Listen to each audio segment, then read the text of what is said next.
Welcome back to Light the Fuse. And Charles, I gotta say, happy anniversary. Happy anniversary to you, too. Not our anniversary, but a more important anniversary, I would argue. 25 years ago, on May 22nd, 1996, the first Mission Impossible hit theaters. Where were you when you first saw it? Do you remember? I was living in Connecticut at that point, and I went to see it that weekend. I think I saw it twice opening weekend. And my dad had been hyping it up because he, I think I've told the story before on the show a bunch of times, but that I, was going to the Museum of Television and Radio in New York, seeing old episodes of the TV show. And then I went and saw it opening weekend with my dad, and it delivered, and it was everything that I was just so blown away by how awesome it was. Which theater? Is this Bridgeport? It must have been, Showcase Cinemas, probably. Okay. What about you? Where were you in Texas? I was in Texas. I was in San Antonio. I think I saw it at the Embassy 16. And yeah, it was amazing. I loved it. I didn't understand what people were bitching about. And I remember, I do remember, this actually comes into play, but I remember Owen Gleiberman's review. I don't know if you were getting Entertainment Weekly back then, Charles, but I was already subscribed back when we were 13 or whatever. And I just remember the title of his review was Choose to Accept It. And I was just so hyped up. I thought that was an awesome title for his review. Yeah. It was obviously a big hit, and it's huge. A Brian De Palma movie, which is so awesome. And we talk about that with today's guest, Bilge. We've been wanting to get him on the show forever. It's so awesome to have him come on for the 25th anniversary.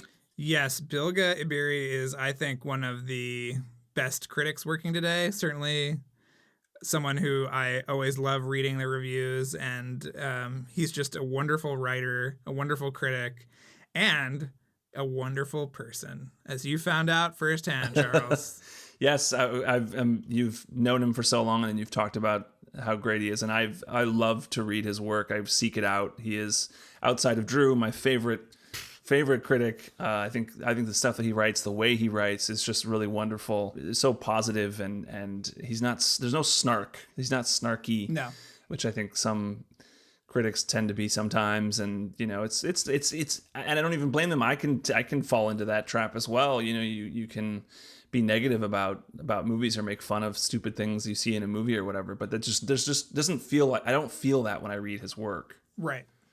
And at the time of this recording, it has not been published, but he is writing something about the 25th anniversary, so we will share that in our show notes and on Twitter and everywhere else as soon as it comes out. Yeah.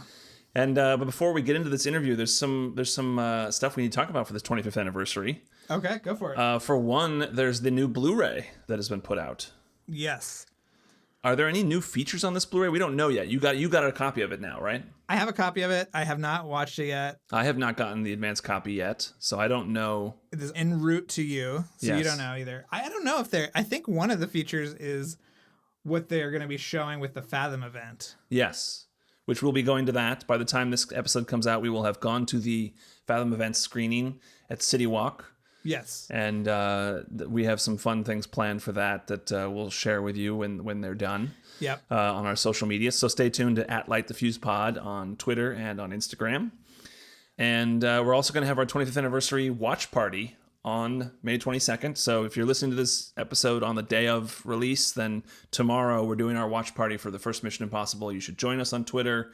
If you're watching this too late, then too bad for you. You missed the watch party, but you can always go on our Twitter profile and find the watch party thread, and then you can just go through, and it's a really fun behind the scenes rundown of we go through every scene. We're just writing in all these little fun tidbits that we've learned from interviewing all these people. We've done it for all the missions now, except for the only one left is Ghost Protocol, which we're going to have to do in December for the 10th anniversary. Yes. I recently watched it, because of our watch party for 3, I just rolled on into 4. Yep. And most of 6. Oh, really? Yeah. Wow. So that's awesome. Yeah. Was that all in one day? You just blowing through it? Yeah, because we did it early enough in the evening that it was kind of like, okay, we're making dinner. We're just kind of sitting around. Let's just keep this party going. So we did it. Yeah. Yeah. It's great. Also, quickly, I want to... so Steve England is the guy who gave us the tip about the Mission Impossible TV series box set, working on UK Blu-ray players because he bought it and tested it out and found out. So any of you UK listeners out there, if you want to get the TV show box set, you get it. The Blu-ray will work on your players, according to him. So he wanted a shout out because his 50th birthday is on the 25th anniversary of Mission Impossible. Oh. So I'm jealous. That's an awesome birthday to have. Amazing. So cool. So happy birthday to you, Steve. And I also wanted to bring up this, one of our greatest Patreon subscribers, John B., he sent us a Pops cereal commercial, and we're going to play that clip right now so you can listen to this from 1996. Check it out. Here's the clip. Expect the impossible with the Kellogg's Corn Pop Cereal Mission Impossible Sweepstakes. You could win one of 5,000 incredible prizes, even a trip for 4 to Paramount Studios in Hollywood. Just look for one of the talking microchips in select specially marked packages and follow instructions. But hurry, time's running out. What do you think? I love it. I listened to this before the show, and I sent you a text immediately that said we need to have this in our collection of weird Mission Impossible stuff. And we'll put the YouTube link on it in our show notes. So if you go to the episode guide on our website, lightthefusepodcast.com, look up this episode, you can watch the video of it so you can see it as well as hear it. Yeah, I'm on eBay right now, Charles, just looking for it. Does anybody out there remember this Pop cereal box? Do you have it? Do you still have it in the back of your cupboard somewhere? We didn't know how good we had it because, there were so many more product tie-ins for the first movie. Okay, so what I found, Charles, did you know this? This was Pops, right? Yes. Okay, so this must have been a cross-Kellogg's initiative because I found a Cocoa Crispy box, including the mascot, which is a little monkey who's sort of dressed like an IMF agent. What? And also, and an offer on the back for a top secret decoder keychain. Okay, you're going to have to... Is that also a Kellogg's brand? Yes, I'm saying this is a cross Kellogg okay, all right. thing. So we have to investigate what else... What other Kellogg's things? Okay. Wow. We'll post that photo in our show notes as well that you just found. Yeah, this is pretty tempting, Charles. Wow. It's $11, but it's $9 shipping. We'll talk about it after the show if we have it in our budget. Where did this? We need the Kellogg's branding to come back. Maybe we can find someone who worked on these campaigns and they can tell us about it. That is how desperate we are for guests. No, I'm kidding. We have many, many awesome guests coming up. Yes. Speaking of which, we already announced it on social media, but we haven't on the show. So we have a huge announcement to make, and we'll do it at the end of the interview. But I'm just going to hype it now. In case you don't know yet, you're going to have to listen to the interview and come back. Okay. No, they're just going to go to Twitter. I know. I guess. Okay, so I've probably already spoiled it. Go ahead. Should we just say it? Say it. We've got Brian De Palma coming on the show. Brian fucking De Palma's coming on the show. He's coming on with his co-author, Susan Lehman. They wrote the novel Are Snakes Necessary? The paperback comes out at the end of June, so they're coming on to promote that. We talked to him a bunch about Mission Impossible and the rest of his career. It was mind-blowing. Yes. It was a lot of fun. You should definitely read the book before you listen to this episode, if at all possible. Yes. Get it from the library, buy the hardcover. Borrow it from us. It's really great. But I was super impressed with how forthcoming he was, how engaged he was. I think Susan, who is also his romantic partner, was really impressed with how much we knew and appreciated about his work. So I think he actually had fun. I think he would actually say that he had fun. I think that... Or maybe he wouldn't say it, but I think he might think it. He might tell Susan after we've hung up that he had fun. Or maybe like later in the day, when he's grousing about something else. He was just looking off in the middle distance and he just says, those guys were okay. Yeah, exactly. Those Light the Fuse guys. I didn't hate them as much as I thought I would. No, he's great. And you'll learn about the book and you'll learn about Mission Impossible and all sorts of other tidbits. How the testing process works with him, which I thought was really interesting and I've never really heard him talk about. Anyway, I don't want to give too much away, but it was great. Yes. And Yes, and we're going really long here, so we should get to Bilge. Okay. So you should do your favorite part of the show now. Okay, here we go. This episode is brought to you by Jeremy Dillon. His podcast, My Favorite Album, is something you should listen to each and every week after you're done with Light the Fuse. He talks to a different musician, songwriter, actor, or filmmaker about the music they love and how it's influenced them and their work. So please check that out. This episode is also brought to you by serial aficionado John B. and also Real Estate Interest LLC. They offer commercial real estate advice for growing companies. So even if they are not looking to buy or sell, Real Estate LLC can help companies strategize and save too. So there you go, Charles.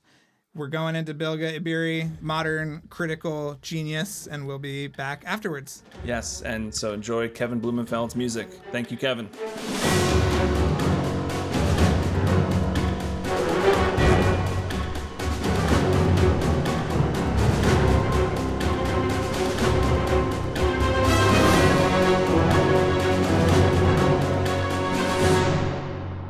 Bilge Ebiri, we are so thrilled to have you here. I feel like I am just always chasing you down. We obviously haven't seen each other in a long time. It's just such a thrill to have you here. It's a thrill to be here. Thank you. And I'm trying to remember the first time you mentioned this podcast. It was a while ago. And I think there was a certain point. I think the second time you mentioned the podcast to me, I think the thought that went through my head was, I thought I dreamt that. Yeah. It's more of a nightmare on our end, but yeah. Yeah. Well, I mean, you have a big article coming out, right, for the 25th. Have you written it yet? I have not written it yet. Okay. So yes. So maybe this will inspire you. Yeah, you can workshop it here. Yeah. You've talked about the Mission series, at least on Twitter, and you have some great articles you've written. Yeah. I mean, I love the series, and I was a huge fan of the first film when it came out. So it's been very nice to see the series sort of revive itself. I don't know if canonically this is, it's considered a revival, but obviously, like for a long time, it seemed like it wasn't, it was kind of dead in the water. And then seeing it come back and also with, Tom Cruise's star kind of falling and then having all these things kind of come back. And now it's a thing that people care about. I think that's wonderful. Well, you've sort of become a de facto kind of arbiter of the action genre, I would say. You can disagree with that, but you've done these great interviews with Paul W.S. Anderson, and you're kind of a scholar of Michael Mann, which is another book you should be writing. But where do you kind of place the Mission Impossible franchise in kind of modern action cinema? Interesting question. I would say I haven't thought about where I would place it within modern action cinema, because I find that my responses to the series has kind of changes with each film to a certain degree. Like the first film, at the time that I saw it, I was like, this is very much a De Palma movie. And, it was kind of my love of De Palma that initially fueled my love of that film. And then, like a lot of people, I hated 2. I mostly enjoyed 3, didn't love it. And then was very pleasantly surprised by 4. Loved 4, was very pleasantly surprised by 5. And then, Fallout, I thought was just absolutely wonderful. So it's been kind of, like there's been peaks and valleys and stuff. But in terms of where it is today, I love the fact that there is a certain old school action quality to it, and that it's managing to do that, to achieve that, to be that within the context of, a Hollywood film industry that is becoming increasingly, I would say, more ridiculous. I'm not saying that in a bad way, right? But like, the Marvel movies are their own thing. The Star Wars movies are their own thing. The Fast and Furious movies are their own thing. And this one kind of fits in between, right? Because it doesn't quite take itself seriously enough it's not self-important in that way that certain franchise films can sometimes be, but it's not quite cartoonish enough. Like it's not as self-important as the Star Wars movies can sometimes get. which is, I mean, I'm a Star Wars fan, so I don't mind that. But then the films that sort of mimic that, it can, you can kind of, you can roll your eyes after a certain point. But then like the Fast and Furious movies are patently ridiculous, and they themselves have also changed a lot, and they've embraced their ridiculousness, right? And then and then there's the later stuff, like obviously John Wick and those movies, which are just all out gonzo action, people's heads being blown off, which is a whole different kind of aesthetic, if you ask me. But then the Mission Impossible movies, and I think part of this has to do with the fact that they do ultimately come out of that first movie, which is a very De Palma movie, which has these kind of very old school classical filmmaking values, right? It has an old school vernacular to a certain extent, and they've managed to kind of maintain that to a certain degree. Like they've changed, obviously, I mean, Fallout is very different from the first one, but they have somehow managed to kind of maintain their essence in that way. So among all these movies, like among all these action franchises, I mean, a Mission Impossible is the one I certainly look forward to the most when it's on the horizon. Like I was very upset when they moved the release date of the new one. Whereas every time they move like the release date of Fast and Furious 9, I'm like, all right, whatever. They move that. Maybe it'll never come out. Woo! I like those movies. I don't dislike those movies, but like they don't, Yeah. Like this is like my franchise, This is the one for me, Wow. I feel like. Well, what was it about 2 that disappointed you so much? Oh God. It's been a long time since I've seen it. I was actually gonna like try and rewatch it for this podcast, and I was just like, oh God, life is too short. I mean, I really hated it. I hated everything about it. And there was also, I have to be honest with you, I was a huge John Woo fan in the 90s, in the early 90s, late 80s, early 90s. I mean, I discovered his late 80s stuff. I didn't know his work in the late 80s, but early 90s, I was a big John Woo fan. I was very excited about his coming to the US. I was there like opening day for Hard Target. And his American period for me was kind of a disappointment. I like Face Off more now than I did back then.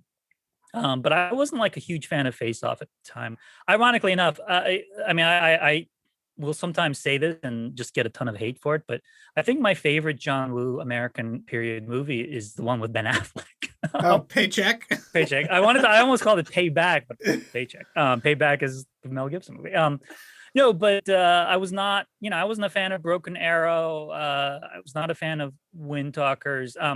So his American period was not a good one for me. And a lot of the sort of indulgences of his American style I found in Mission Impossible 2. And also just like the constant mask ripping off just got totally ridiculous. So I do keep meaning to revisit it, and I will at some point. I mean, every time there's a new Mission Impossible box set, like Blu-ray box set, I buy it, and then like they add another movie, and I buy the next one. I've had various Blu-ray copies of Mission Impossible 2 on my shelf, so I should watch it at some point. Yeah, it's a tough watch. Anytime we rewatch it for the show, it's just like, oh God. There's still some. I've come around to it a lot over the time of this podcast. I appreciate some of the crazy shit that's in it, the knife in the eye moment and the crazy motorcycle climax. As disappointing as some of the the locale, the settings of it are, there's still some really fun John Woo antics there, and just also the general kind of lyrical feeling of the movie. And there's some nice moments between him and Tandy Newton. I'm sure that there are all sorts of things that I hated at the time that now I'll be okay with. I mean, also because so many things that felt like just action movie cliches back then now feel like beautiful old school throwbacks. I mean, you can see that with the responses to, Mission Impossible 1, when I first saw it, I loved it, but I was definitely in the minority among the people I knew. Yeah. It was not widely embraced, at least, among the people I knew. And it's been interesting. Like now it feels like just, a classic action movie. But back then it felt like, the thin end of the wedge of like everything that was going to like destroy cinema. Or even like Tom Cruise. Back then I remember we had a kind of love-hate relationship with Tom Cruise because he was clearly, a good actor. but he always, he was like Mr. Star Vehicle, right? I mean, he was like Mr. Star Vehicle, Mr. Box Office. And, before this, he had, Interview with the Vampire, which was kind of a flop. But, like he was like, now I long for the days of Tom Cruise, serious actor. And like a movie, like I just did a podcast about, legal dramas, and I rewatched A Few Good Men, and it's the movie I probably rewatch once a year. But back then, I was like, "Oh, A Few Good Men, yeah, it's fine." Tom Cruise doing his thing, Rob Reiner doing his thing, and now I'm like, "Oh yeah, like, I wish there was a new movie like that coming out every week." Right. Yeah. Well, you're sort of I will say you're one of the sort of leading voices of film Twitter, whether you like it or not. And have you seen a kind of sea change in terms of the response to these movies over the last however many years? Oh yeah. I would definitely say so. I mean, I think the films themselves have played, I think they've played their cards really well in terms of adding co-stars and things like that. And I mean, every time, adding Cavill in for the last one, I thought was an inspired move.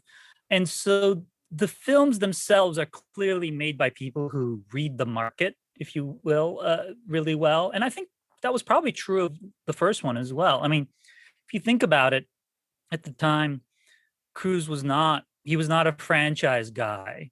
And while certainly, action movies and action movie sequels and things like that, were certainly around, the idea of, everything being IP and everything being kind of endlessly, recycled through different media. We were sort of in the early stages of that. And I think he kind of understood that's maybe didn't necessarily understand that that's what everything was going to be, but I think he certainly understood that he needed to be in one of those. Right. And I think that was very smart on his part. And I think, he and the various people involved with these films have been very smart about them. I think, getting McQuarrie involved in these films was very smart. And, he obviously is kind of a perfect match for this type of material. I mean, he, as a filmmaker, he brings some of those De Palma-esque qualities of like scene construction and things like that, and cinematic vernacular to it. But then he also has the writing chops that are required to make these movies. Like these movies, I would never describe them as quote unquote smart, right? But I would also never describe them as dumb. Right. They're just smart enough. And within the context of like modern action movies, they're smart. But like I don't think they're like built on sharp writing, but they're well written. Like they're kind of well written, well conceived, well thought through.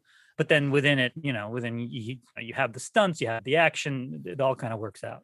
I'm gonna throw a quote at you because someone on Twitter asked you for recommendations of late era Brian De Palma movies, and you said, "I'd argue Carlito's Way and Mission Impossible are near masterpieces for Brian De Palma." So just because it's our 25th anniversary of Mission Impossible, I'd love to hear you dig into, I'm sure you will in your article, which we'll plug, in our show notes when that comes out. But I'd love to hear you dig into why, you think that first Mission Impossible is a near masterpiece. In terms of it being a near masterpiece, I mean, I think it's certainly one of my favorite De Palma movies. And in terms of the things that De Palma has always been excited about and animated by, it's all in there.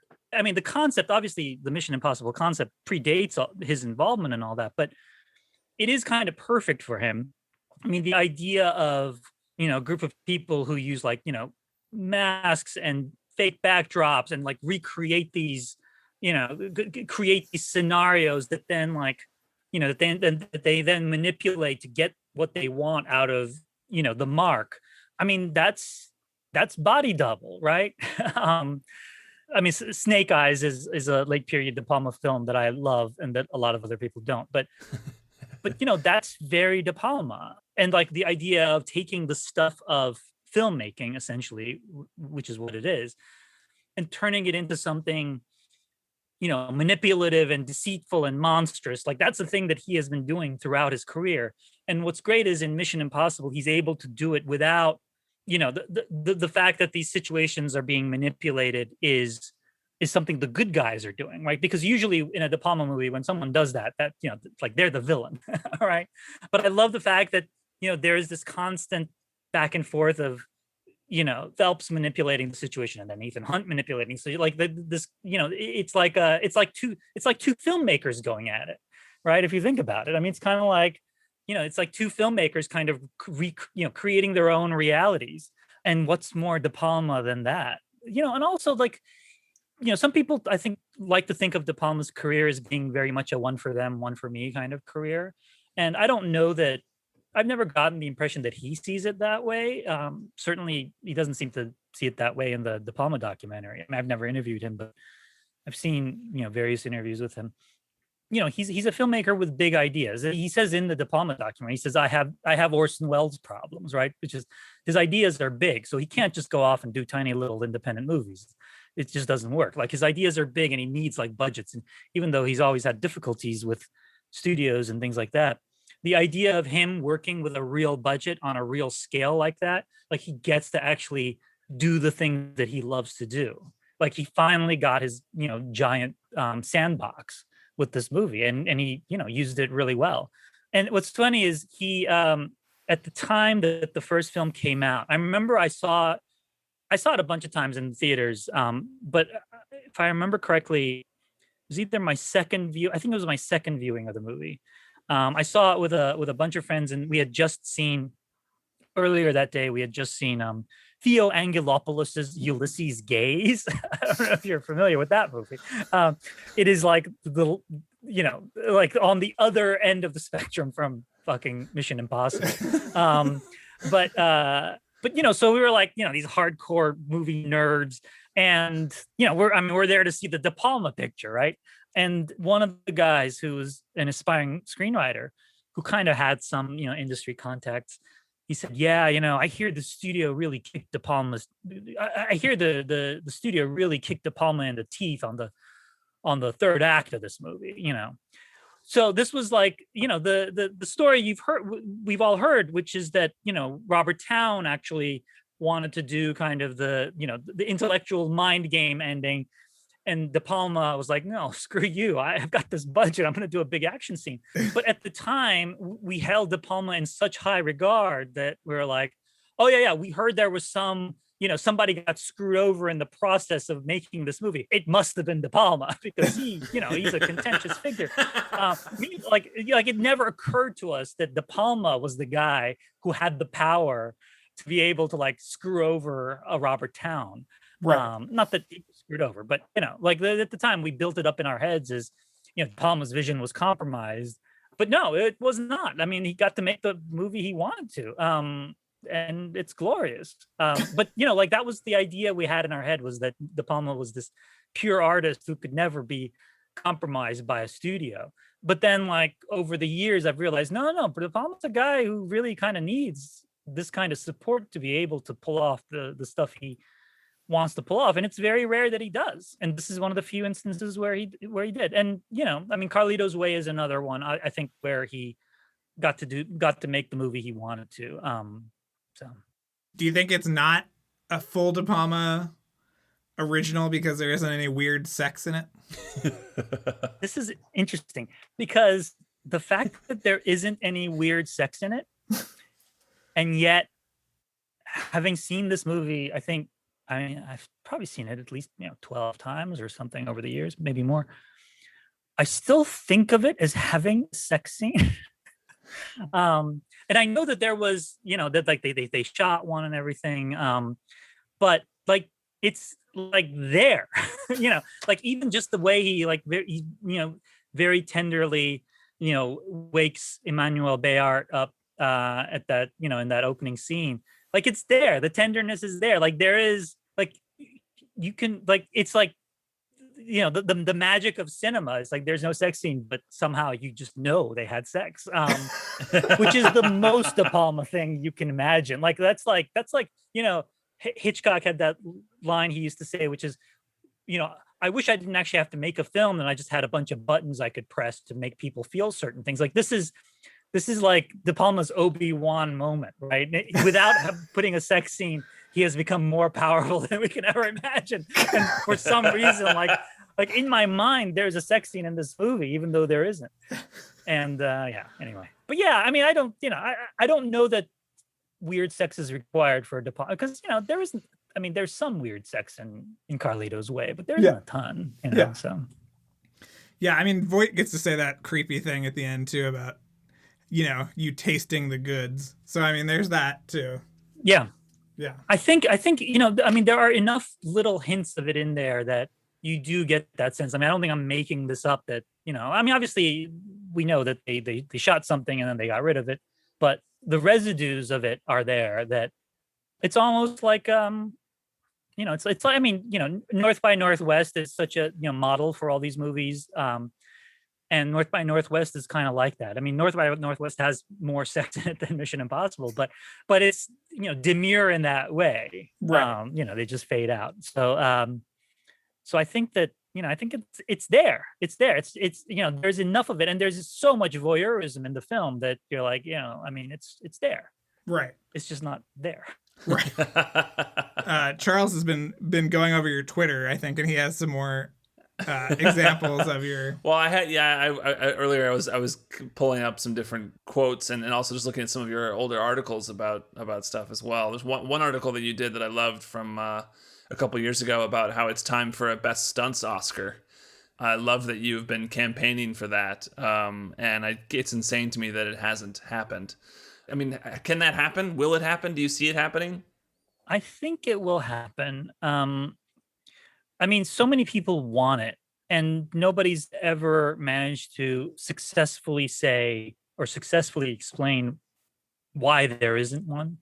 The folks I've talked to say that, there's like a variety of half-assed reasons that people say for why there might not be one. The most compelling reason, which doesn't really make sense to me, is that they're worried that stunt coordinators will start taking bigger and bigger risks to try and make more, to try and do more and more dangerous stunts, and that they'll get people killed. And I mean, first of all, a very good way to not win a Best Stunt Oscar is to kill somebody. I mean, let's face it, right? I mean, like that's a very good way to not win one. If there were to be an Oscar, I'm pretty sure like killing a stunt person or killing an actor would probably be a very good, would be like rule number one for disqualifying yourself from that Oscar. But also the stunt Oscar, I mean, like all Oscars, the Oscar is there to, if you talk to people in the industry, they don't do these things to win Oscars, right? And when they do, they generally don't do a good job, right? I mean, they're not, when we like to talk about things like Oscar bait, quote unquote, but within the industry, that's not really the primary reason why they do these things. Certainly, that might be an element that draws them to a project. That might be an element that draws a director to a type of movie or an actor to a type of role. But stunt people are incredibly practical because they have to be. I mean, they have to. Their primary job is to make sure people don't get hurt. So the idea that they would somehow, once there was an Oscar category, that they would suddenly forget about the first rule of their job is absurd. Also, I mean, there are other groups that give out awards for stunts, and certainly that has not led to, an arms race among stunt coordinators. But in terms of the reasons why there should be one, I mean, it's absurd because we have a visual effects Oscar, right? And if you talk to visual effects people, like they kind of work hand in hand with the stunt people. I mean, it's, like the footage they're working with is footage shot by stunt directors, often, footage created with the help of stunt coordinators. So it's kind of like having a Best Actor Oscar and not a Best Actress Oscar. Like it's kind of like, it's like there's two sides of the same coin. So it just seems to make sense. Plus, stunt people are really entertaining. And I mean, I've interviewed a bunch over the years, and they are often the most candid, the most sincere, and the funniest people that I've talked to in terms of, film professionals. And I think the speeches would be great. I think, it'd be great to sort of just bring them into this thing. Also, they created this industry. Like, there were stunt people before there were actors. Right. Like that's the way until there were close-ups, they didn't really have actors. They just had people like, can you ride a horse? Okay, go. Can you fire a gun? Okay, go. So they were stunt people before they were actors. And the people, and the initial, the original films, the comedies and the westerns and that built Hollywood, those were stunt people, stunt comedies, Western stunts. These were the people that built Hollywood. Like, it's absurd that we don't give them an Oscar. Do you have any, what are your favorite stunts in these movies? I mean, do you have a kind of golden set of stunts? I mean, I'm sure the Burge is up there. If not your favorite, then one of them. Yeah, I mean, the Burge is just ridiculous. I mean, every time I watch it, I saw that film. Unfortunately, I did not get to see that film on a big screen. That's the one Mission Impossible that I did not see on it. And it's like the one Mission Impossible that you had to see on a big screen. And I should be keeping an eye out for if it ever comes back on IMAX. Oh, we want it to so badly. We'll campaign for it before the next one comes out. Yeah. It just seems so just a natural for that format. Yeah, the Burge is probably the Burge is, I think, definitely my favorite. I mean, the plane is fantastic, but I thought the climax of the last one was wonderful. The helicopter chase. I mean, I loved the interview you guys did with Paul Hirsch. Oh, I mean, yes. You guys did a bunch, but the one where he was like, the helicopter chasing a helicopter. Right. Great idea. I was like, yeah, exactly. It's kind of like that. And that's the elemental power of these movies. A helicopter chasing a helicopter. And then the whole, what do I do with him if I catch him? I mean, it's, there's such visceral, elemental ideas behind the stunt song. They're never super elaborate. They're sort of like, something that a 12-year-old or a 13-year-old might think up, or like a nightmare you might have, stuck on the side of a plane, like they're not trying to come up with something ridiculous and incredibly, it's like, you're stuck on the side of a building and you have to run down, vertically. I mean, all these things, they're like things that you can kind of imagine having a nightmare about. And Tom Cruise gets to do them for real. It's wonderful. Are you with us on the kind of pyramidal structure of the movie, at least up until Fallout, with the kind of climax happening in the middle? Do you prescribe to this theory? You mean do I like that? Well, I mean, do you feel like that is well observed, or do you feel like the climax? Yeah, I mean, it is certainly that one, and then the first one. I mean, Langley is like the high point of number one, right? And it happens, kind of in the middle, and. Yeah, I mean, I like the fact that they don't. I mean, the end of Fallout is fantastic, but I like the fact that they don't always, because of the way they're structured, you never quite know when you're going to get like the big action scene that's going to knock your socks off, which means you can't really get complacent and just kind of like twiddle your thumbs till the end, which is something that happens, I think, with Marvel movies sometimes, where I'm kind of like, yeah, well, there's going to be a big thing at the end, so let's just wait until that, Whereas these, I mean, the big action scene can happen in the first scene of the movie, Right. And I like that. I mean, I like the fact that they I don't know that that's how they plan them. Like, I don't know that that's how they actually, structure them when they're writing them, but that's sort of what happens as a result of the film. So, yeah, what we've learned is that they're very modular.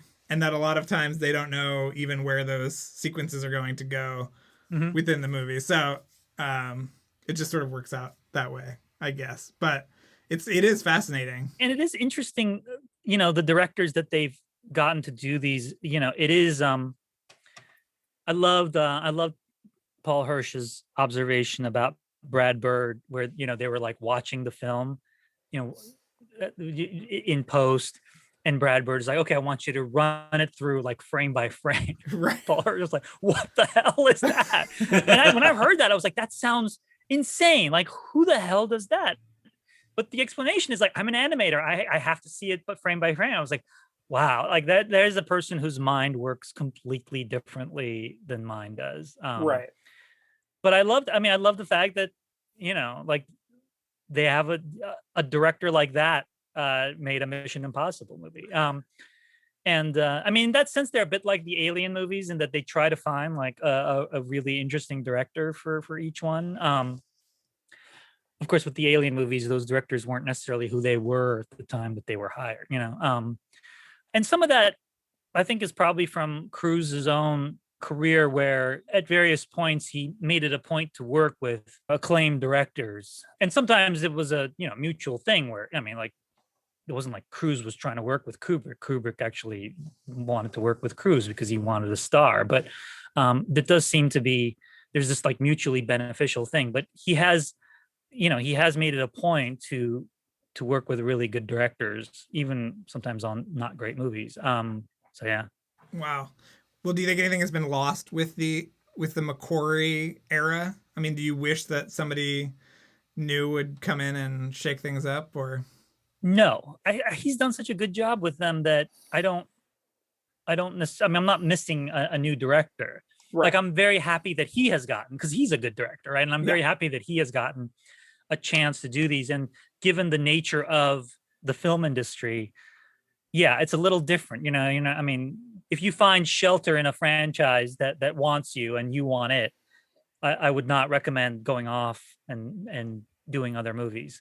But I mean, I don't know. Like, what do you guys think? I mean, do you think they're just going to keep going with McQuarrie? Is this? Well, we think 8 will be an end of some kind.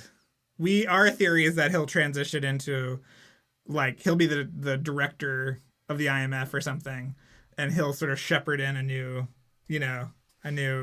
era, but still be there. I just don't think he's going to be jumping off of buildings anytime after this one. I don't know. I mean, he'll be 60. After 8, yeah. How old will he be, Charles? 62 by the time the last one comes out? I don't know. It might be 60 by the time 8 comes out. Okay. Jesus. Okay. Yeah. There is a part of me that's like, this thing is just gonna this thing's gonna become another TV show again, isn't it? Like, right. That's the outcome I dread, where it just becomes like a TV show and like a high end streaming show that I don't know. I mean, it's just like it seems to be the way of the world these days, which is not a thing I'm particularly fond of. We kind of want both.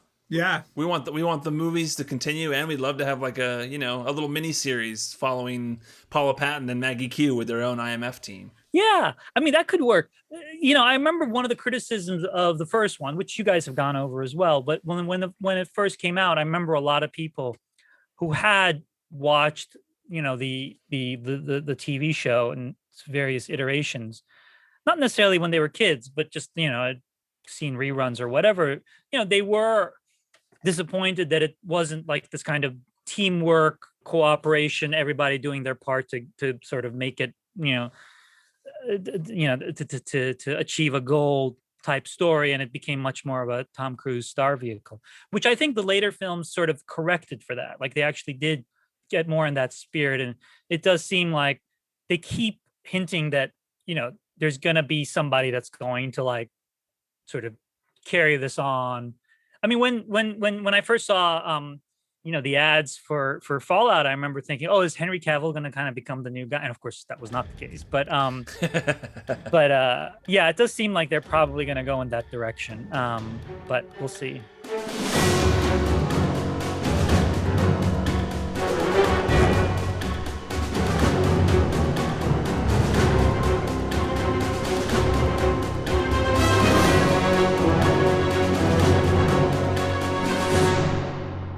What a guy. We should also say that we were recording at midnight his time. He requested the late night record. He's a night owl over there. Yeah, I think he stays up watching movies. He's got a family, he's, got obligations. I can relate. You can relate. You stay up late watching movies too. I get very weird texts from you at all hours of the night. So I love that.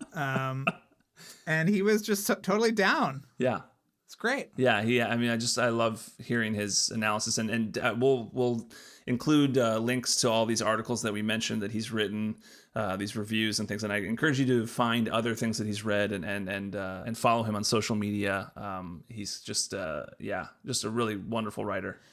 Yeah, he's the best. And we've got even more great stuff from him next week, right? Yes, yeah, definitely come back for part 2. There's a lot more great stuff. He talks about Jack Reacher, some really funny stuff about Jack Reacher and some of his Mission Impossible Fallout. We talk about his review of Fallout, which is really great. And there's just so many other things we get into as well. But we dive deep into more Mission Impossible stuff and a little bit into Terrence Malick and some into Eyes Wide Shut. I mean, there's some really great stuff next week. You got to come back. It's a good one. And then also I got to say to please check out our Patreon. It's patreon.com/lightthefuse. I wanted to say that we recently did an episode about the 5 greatest performances of Alec Baldwin. We did one of our 5 favorite performances episodes on the Patreon. And I can't believe we didn't even talk about Miami Blues. I know. I was like, afterwards, it came out, and then I was like, wait, how did we completely ignore that? I know. I need to rewatch Miami Blues. I just found my Shout Factory Blu-ray when I was home. That was I didn't know there was a Blu-ray. Yeah. That was one of the treasures that I found while I was at home. So I saw that movie so many times as a kid. I feel like it was just on HBO all the time or something. And it's the most insane movie, and he's so good in it. And one of the few movies that Jonathan Demme produced and didn't direct. Oh, he did? I didn't even know that. It makes so much sense. Yeah, it has a lot of that same energy. It's like a weirdly grounded, violent movie, but also has kooky comedy. A lot of character. Like Fred Ward and his dentures or whatever. Yes. Like it just feels like it kind of fits in with Married to the Mob and Something Wild in a way, kind of. Yeah, for sure. Wow. Okay. Yeah. I haven't seen it in years, but I just thought of it recently. I was like, oh my God, that's another amazing Baldwin performance that we forgot. Anyway, that's a Patreon episode that we did about Alec Baldwin's some other non-mission performances by Baldwin that are amazing. And then we're going to do an episode soon about excerpts from Paul Hitchcock's book. Paul Hitchcock was a producer on the first 2 Mission Impossible movies. So we're going to do an episode on he's got some crazy, awesome stories, some fun on-set stories about like De Palma's nap schedule and De Palma's last-minute decision to shoot the pub at the end of the movie at a spot that's in view of St. Paul's Cathedral and what went into having to make that work. It's a really great story. And then and some other stuff about Mission Impossible 2, like the firing of DP Andrew Lesnie, who went on to do Lord of the Rings, and the editing of MI2 and how Stuart Baird got involved and what he did to fix the movie. So that's going to be a really great Patreon episode. So sign up for the Patreon, patreon.com/lightthefuse. And also go to our TeePublic page and get a shirt or a mask or whatever. We've got great stuff there. Go to our website, lightthefusepodcast.com. Check out the episode guide, look at the show notes, everything. Give your shout outs, Charles. You're going long. Give your shout outs. Oh, my shout outs. Yes. I want to say a very special thank you to Robbie J. Martin and to Eddie Santos. Thank you guys for making this episode possible. Also want to thank Luke Burson, our editor and mixer. And I want to thank our production assistant, Abby Smith. And I want to thank our intern, Adam Bumis. And also, of course, Kevin Blumenfeld for our legally dissimilar, not all, but mostly dissimilar music. And I want to thank you, Charles. Wow. Yeah. Jeez. For being so great. And we will be back next week, Bilge Ebiri Part 2. See you then.